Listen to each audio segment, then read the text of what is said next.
Alrighty, hello everybody. So I'm really excited to start this project because I've been working on it for a while, and it's also one of my favorite topics to ever talk about because I think it is one of the most interesting topics in the field of psychology, and that is phobias.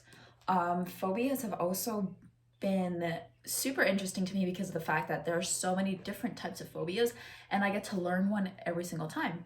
I have made a presentation before on phobias back in like my sophomore year of high school, and I just fell in love with the whole concept of, it sounds weird, but I fell in love with the whole concept of, like people having these irrational fears, as it can be as simple as a fear of the color yellow, or the fear of how a chair moves.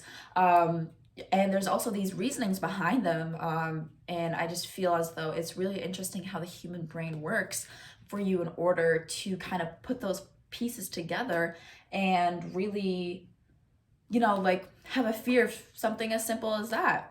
These are my notes. I just have some quick notes to keep up with my definitions and everything like that. But I'm really excited to start. So yeah, this is my presentation on phobias by Zainab Idrisi. So the first thing obviously we're going to talk about is the definition of a phobia. It's basically a fear of things, such an object or a living being, or a person, an animal, activity, or a situation. So for example, like there's different types of situations that you can be in, and phobias kind of stems from a whole anxiety factor. For example, being afraid of a certain person because you feel super intimidated by them can be a different type of phobia because you have a different feel towards that person, and you fear them because you always feel so intimidated by them. So that's an example. So again, like basically, I've said this before, it's basically like an anxiety disorder. It really just kind of like makes you super anxious, super nervous around that certain thing that you're very afraid of. And that is completely normal to feel that way about certain things. That is completely normal because again, everyone's super, super different. And if you have a fear of, like, for example, the number one fear in the world is arachnophobia, which is the fear of spiders. And that's definitely one of my slides that we're going to be talking about today. And the fear of spiders, it's the number one thing. And a lot of people don't like spiders because of how they look, whether they woke up one day with a spider on their face and they can't stand it for the rest of their lives, or they ate a spider on accident once, they stepped on it, they bit a spider bit them, and also there's a lot of venomous spiders out there, so that's also a reason why. But yeah, it kind of just always stems from an anxiety factor. So yeah. So again, like I said this before, phobias, a lot of people think that phobias stems from an environmental factor, when in fact that's not really it. It can be a combination of both. So anxiety disorder has a lot to do with, it can be caused by a relative who has an anxiety disorder, and that can be passed down biologically to you.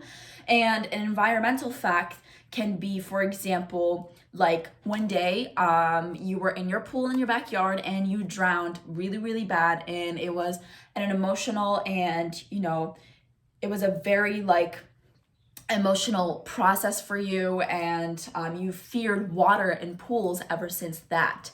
That can be an environmental factor to your phobia. So you would have a fear of the water, for example, or so on and so forth.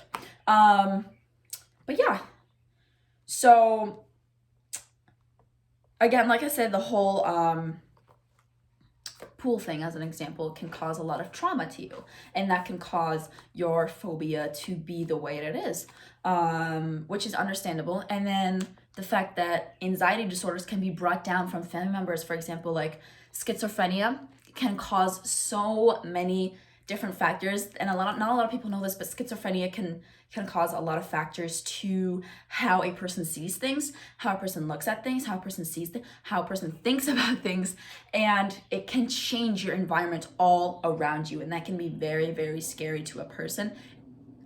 People with schizophrenia see things for example, that are not even real sometimes. So that can cause another different factor of phobia. They can, for example, view ghosts or monsters, and that can be a cause, and that could be a genetic factor that can be brought down from one family member to another. As well as different types of anxiety like ADHD or depression or so on and so forth. Those can all lead up to different types of phobias that you have around you. So if you have like an anxiety disorder and you get really nervous around things, that's completely normal because it was brought down from one family member to another. So there's always two factors to phobias. So there's environmental, like we talked about before, with the whole pool trauma, and then there is a genetic factor. So yeah, let's talk about that. So the treatment, I can't see this. Oh, I just hit my fish. The treatment process can be different. So there's different types of treatments that can help you with your phobia. So there's, I believe, like 2 or 3 different types that are mainly used by the psychology field. So for example, the best treatment for a specific phobia is a form of psychotherapy called exposure therapy. Exposure therapy, sometimes your doctor may also recommend other therapies or medications. So those are 2 or 3 different types of therapy that can help with your phobia.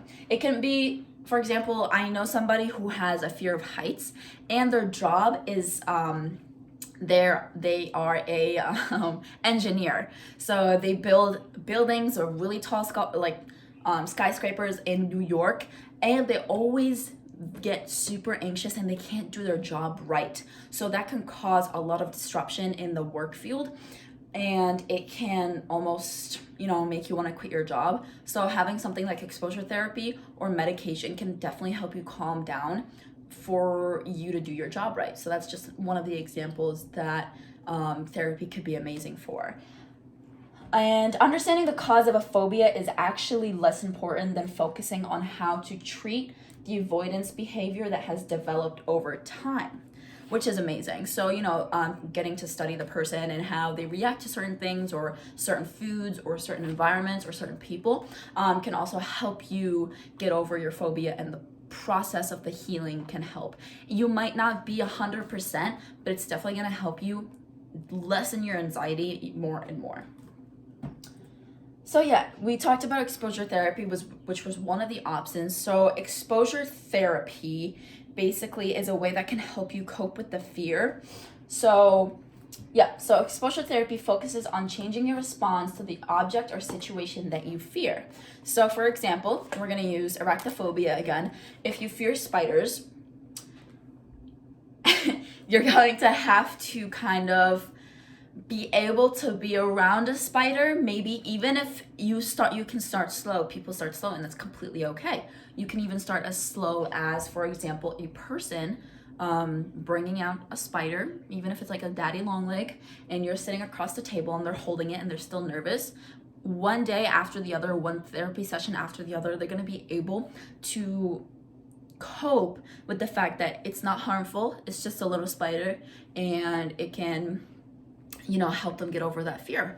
Because arachnophobia it's one of my fears. But I actually got over it because in the summertime when I was overseas, I would see spiders a lot in my room because I lived in a very tropical environment.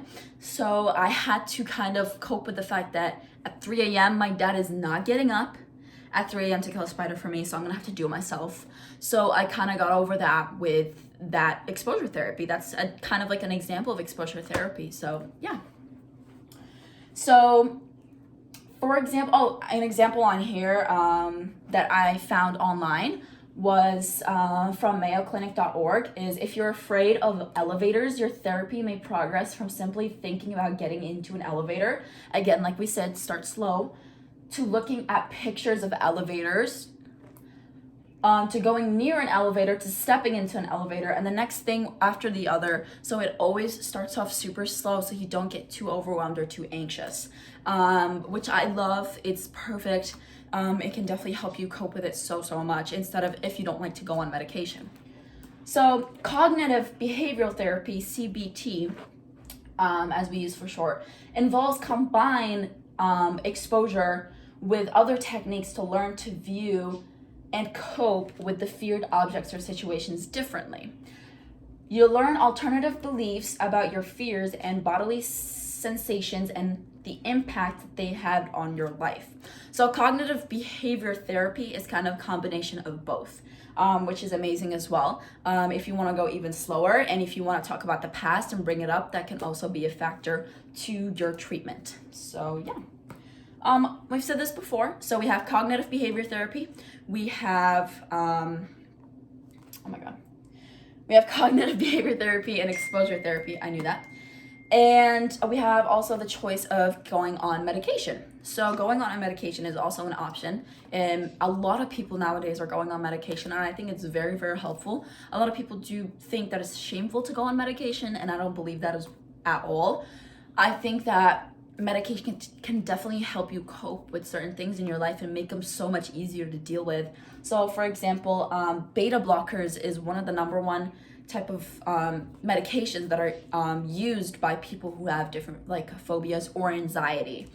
For example, so these drugs block the stimulation effects of adrenaline, I can't say that, such as increased heart rate, elevated blood pressure, pounding heart, and shaking voice and limbs that are caused by anxiety. So again, beta blockers kind of like help you deal less with the anxiety part and the stress part, and they kind of like take that away or bring it down a notch for you, which is amazing, because a lot of people do get into